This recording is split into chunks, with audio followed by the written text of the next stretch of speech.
Aku pernah baca satu kalimat yang bilang begini. Kadang, diam adalah satu-satunya cara untuk bertahan. Tapi, gimana kalau diam justru bikin kamu tenggelam? Novel Voiceless karya Yandi ngajak kita untuk ngerasain hal itu.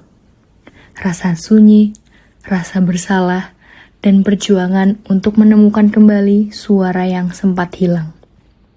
Sebelum aku mulai, ada satu peringatan kecil dariku.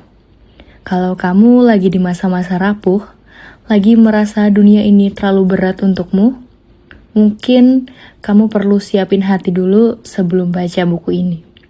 Karena Voiceless bukan hanya sekedar cerita fiksi, namun buku ini adalah kisah yang bisa menyentuh bagian paling gelap dari diri kamu. Kamu akan diajak untuk ngerasain keputusasaan, kehilangan, tapi juga proses penyembuhan. Lanjut kepada ceritanya. Voiceless ini bercerita tentang Maura, seorang mahasiswi teknik sipil yang juga bekerja sebagai driver ojek online. Dia menjadi tulang punggung keluarga setelah ayahnya meninggal dunia. Bukan cuma meninggalkan kesedihan, tapi juga utang. Ayahnya semasa hidup menjadi beban karena kecanduannya terhadap judi online. Jadi, semua tanggung jawab sekarang jatuh kepada Maura. Ibunya udah gak kerja, tapi malah sibuk menuntut hidup mewah dan sering iri sama tetangga. Adiknya juga manja banget dan suka minta barang branded. Jadilah Maura yang harus banting tulang buat biaya hidup, kuliah, dan juga menanggung gengsi keluarganya. Hidupnya berat banget. Yang membuat tambah nyesek, Maura juga sering diperlakukan gak adil karena ia adalah seorang perempuan. Baik di pekerjaannya sebagai driver ojol maupun di kampus dan proyek teknik sipilnya, dia sering dianggap gak mampu. Bayangin aja, kerja keras tiap hari, tapi masih diremehkan hanya karena kamu adalah seorang perempuan. Lalu datanglah satu titik balik dalam hidup Maura, yakni kematian Kiel, sahabat terdekatnya. Mereka sempat bertengkar sebelum akhirnya Kiel meninggal, dan hal itu membuat Maura dihantui rasa bersalah yang luar biasa. Sampai akhirnya, ia mulai menerima telepon misterius dari Kiel. Padahal Kiel sudah meninggal. Telepon itu selalu datang saat Maura lagi di titik paling putus asa.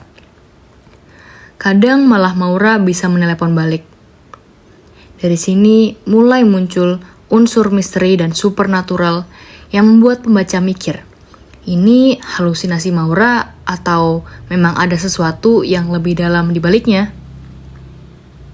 Situasinya semakin rumit waktu muncul Vizar, kakak dari Kiel. Vizar ini berkuliah di tempat dan jurusan yang sama dengan Maura. Awalnya Maura menghindar karena gak mau mengingat masa lalunya dengan Kiel. Tapi lama-kelamaan mereka jadi dekat. Dan hubungan itu malah membuka lagi luka lama serta kenyataan pahit tentang kematian Kiel.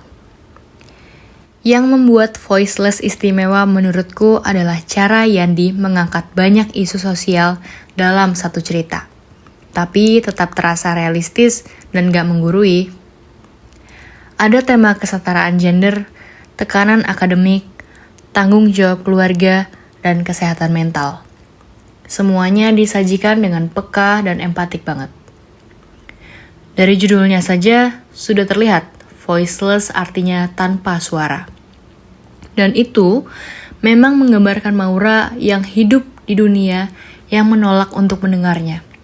Sampai akhirnya dia berani bersuara dan menentukan jalan hidupnya sendiri. Yang aku salut juga, Yandi ini adalah penulis laki-laki. Tapi dia sangat bisa menulis dari sudut pandang perempuan secara meyakinkan. Suara Maura terasa asli. Kalian akan dapat merasakan emosinya, rasa lelahnya, tapi juga kekuatannya. Bahkan saat berpindah ke sudut pandang Vizar, gaya bahasanya sangat jauh berubah. Dan itu menunjukkan kemampuan penulis dalam membangun karakter yang berbeda-beda. Isu gender di novel ini digarap dengan sangat kuat. Maura diserang stigma karena profesinya sebagai ojol perempuan, Kiel diejek karena lembut dan menyukai hal-hal yang dianggap gak maskulin, dan Visar hidup dalam tekanan toxic masculinity dari ayahnya yang keras. 3 karakter ini seperti cermin dari realitas sosial. Laki-laki dan perempuan sama-sama bisa menjadi korban sistem patriarki. Selain itu, bagian tentang dunia teknik sipil juga sangat menarik. Emang sih, buat yang gak familiar, penjelasannya kadang agak detail dan berat. Tapi di sisi lain, itu justru nunjukin usaha Yandi buat ngasih latar belakang yang realistis. Aku malah merasa banyak belajar hal baru dari situ, kayak gambaran nyata kehidupan mahasiswa teknik yang keras dan penuh tantangan. Bagian yang juga bikin aku terenyuh adalah hubungan Maura dengan keluarganya. Ibunya terlalu fokus dengan gengsi sosial, adiknya egois. Tapi Maura tetap berusaha untuk memahami mereka. Dari sini bisa kita lihat bahwa sisi Maura adalah kuat namun juga rapuh. Karena kadang cinta membuat kita bertahan di situasi yang sebenarnya udah gak sehat. Untungnya di tengah semua kesedihan, ada momen hangat juga.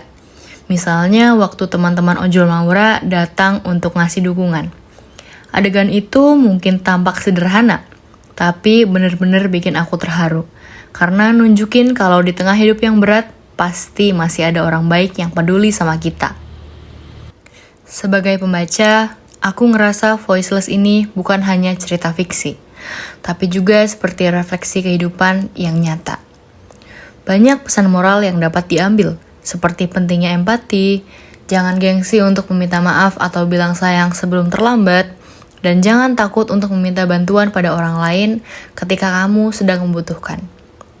Kadang hal kecil dari kita bisa berarti besar untuk orang lain. Kalau bicara soal kelemahan, mungkin hanya 1 atau 2 hal aja. Beberapa bagian teknis tentang kuliah teknik sipil terasa agak panjang, dan hubungan Maura dan Visar di akhir mungkin terasa agak cepat. Tapi semua itu tertutupi sama kekuatan emosional dan pesan yang tersampaikan. Akhir ceritanya sendiri dibiarkan terbuka. Soal panggilan telepon dari Kiel itu belum dijelaskan sepenuhnya. Tapi disitulah letak menariknya. Karena pembaca bisa menafsirkan sendiri apakah itu simbol dari proses pemulihan Maura atau ada makna spiritual di baliknya. Endingnya sangat membuat aku mikir dan bahkan membuka kemungkinan kalau mungkin aja nanti bakal ada sequel dari Voiceless. Kesimpulannya, Voiceless adalah novel yang kuat, emosional, dan syarat makna. Ceritanya bikin lelah secara emosional, tapi juga penuh pelajaran hidup. Yandi berhasil memadukan realitas sosial, psikologis, dan spiritual dengan sangat baik. Kalau kalian suka novel yang punya pesan dalam, tema sosial yang relevan, dan karakter yang terasa nyata, Voiceless wajib banget kalian baca. Tapi siapin hati karena ini bukanlah kisah yang ringan.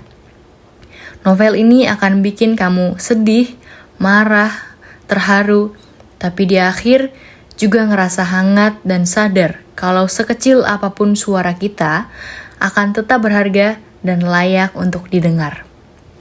Sebagai novel bergenre yang adult, Voiceless terasa sangat relevan untuk pembaca muda yang sedang mencari jati diri dan berjuang menghadapi ekspektasi hidup. Dan setelah menutup halaman terakhir Voiceless, aku cuman bisa diem lama. Ada perasaan lega tapi juga hampa. Kayak baru aja ikut hidup di dunia Maura, terus tiba-tiba ditarik keluar. Novel ini ngajarin aku satu hal penting. Kadang bukan dunia yang menolak kita bersuara, tapi diri kita sendiri yang takut untuk bicara. Maura, Kiel, dan Visar adalah pengingat kalau setiap orang punya luka yang gak kelihatan. Dan satu-satunya cara untuk sembuh adalah dengan berani menghadapi, bukan lari. Jadi, buat kalian yang mungkin lagi ngerasa sendirian, capek dengan hidup, mungkin voiceless bisa jadi teman. Bukan untuk menambah luka tentunya, tapi untuk ngingetin bahwa kamu nggak sendirian. Bahwa ada banyak orang di luar sana yang juga sedang berjuang untuk menemukan suaranya kembali. Dan siapa tahu, setelah membaca ini, kamu juga bisa menemukan voice kamu sendiri. Suara yang selama ini mungkin sempat hilang, tapi nggak pernah benar-benar pergi. Itu tadi review aku tentang Voiceless karya Yandi ASD. Kalau kalian udah baca juga, tulis pendapat kalian di kolom komentar ya.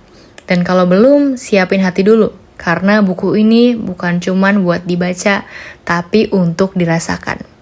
Sampai jumpa di review buku selanjutnya. Jaga dirimu dan jangan pernah takut untuk bersuara. Dadah!